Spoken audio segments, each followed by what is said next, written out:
కవిత అరెస్టుపై BRS కవిత అరెస్ట్పై స్పందించిన కేసీఆర్ కవిత arrest ముమ్మాటికి అక్రమం అని చెప్పారు. ఎలాంటి ఆధారాలు లేకుండా కవితను అక్రమంగా అరెస్ట్ చేశారని కేసీఆర్ తెలియజేశారు. ఇక గతంలో బీఆర్ఎస్ ప్రభుత్వాన్ని కూల్చేందుకు బీఎల్ సంతోషం ప్రయత్నించారు. ఇక బీఎల్ సంతోషంపై కేసు నమోదు చేసి నోటీసులు పంపించావు. అందుకే కవితను కుట్రపూరితంగా కేసులో ఇరికించారని తెలిపారు.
ఇక కవిత అరెస్టుపై బీఆర్ఎస్ అధినేత కేసీఆర్ స్పందించినట్టు తెలుస్తోంది. ఇక దీనిపై మరింత సమాచారం మా ప్రతినిధి లెవిల్ అందిస్తారు.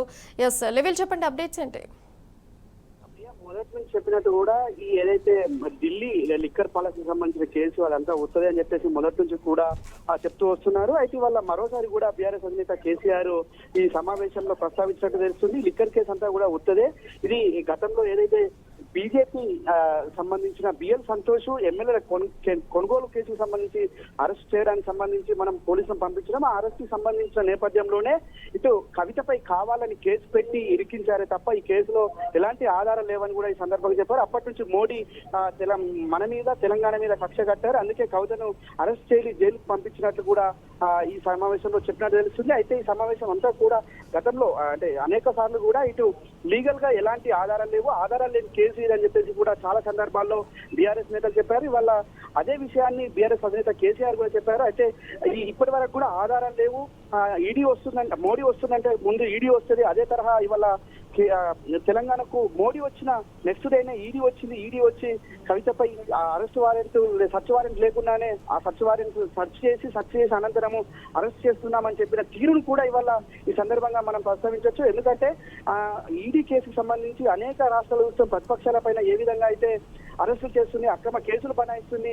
ఇటు పిఎంఎల్ యాక్ట్ కింద 2022 చట్టాన్ని మారుస్తూ వారికి అనుకూలంగా చట్టాన్ని మార్చుకొని ఇవాళ ఏ విధంగా అయితే అక్రమంగా అరెస్టు చేస్తున్న తీరంతా కూడా ఇవాళ మనకు కనిపిస్తున్నట్టు కూడా ఈ సందర్భంగా ఆ బీఆర్ఎస్ అధినేత చెప్పినట్టు తెలుస్తుంది. అయితే అందుకు కక్ష కోణంలో భాగంగానే ఇవాళ కవితను అరెస్ట్ చేసి జైలుకు పంపించారు. ఖచ్చితంగా ఇది బిఎల్ సంతోష్ ఏదైతే ఎమ్మెల్యేల కొనుగోలు కేసు ఉందో ఆ కేసును మనము పెట్టాము, అది అడ్డంగా దొరికిన కేసు, ఆధారాలతో ఉన్న కేసు, ఆ కేసును తప్పించుకునేందుకు ఆ కేసు పైన ఎలాంటి ఇబ్బందులు లేకుండా కక్షపూరితంగా చేసిన ఈ ఈడీ కేసు అనేది కనిపిస్తుందని చెప్పేసి కూడా ఈ సందర్భంగా చెప్పారు. అంతేకాకుండా ఇవాళ ఈడీ కేసు సంబంధించి ఇప్పటికి కూడా మొన్న సంజయ్ సింగ్ సంబంధించి విడుదల సంబంధించి కూడా సుప్రీంకోర్టులో వాదన జరిగిన తరుణంలో కూడా ఈడీ న్యాయవాది కూడా ఆధారాలు మాకు ఏం లభించలేదు, అప్రూవర్ గా చెప్పిన స్టేట్మెంట్ల ఆధారంగానే మేము అరెస్ట్ చేశామని చెప్పారు.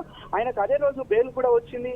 ఇవాళ ఏదైతే కేజ్రీవాల్ కావచ్చు, సోమనాథ్ అది ఏదైతే ఇటు ఇతర సంజయ్ సింగ్ తో పాటు ఇతర ఆప్ సంబంధించిన నేతలు కూడా ఇవాళ జైల్లో ఉన్నారు. ఇవంతా కూడా కక్షపూరితమైన కుట్రలో భాగంగా చేసిన కేసులు తప్ప ఎక్కడ ఆధారాలని కేసులు, ఖచ్చితంగా ఇది ఒక రాజకీయ కుట్రలో భాగంగా చేసిన కేసులని మరోసారి స్పష్టమైంది. అందుకు ఏదైతే ఈ కుట్రలో భాగమైన కేసు కాబట్టి ఆ కేసును ఈ కక్ష తీర్చుకునేందుకు కవిత నిర్చించారని చెప్పేసి కూడా ఈ సమావేశంలో చెప్పినట్లు తెలుస్తుంది. ప్రియా. రైట్ లివిల్ రెడ్డి, థ్యాంక్ యూ.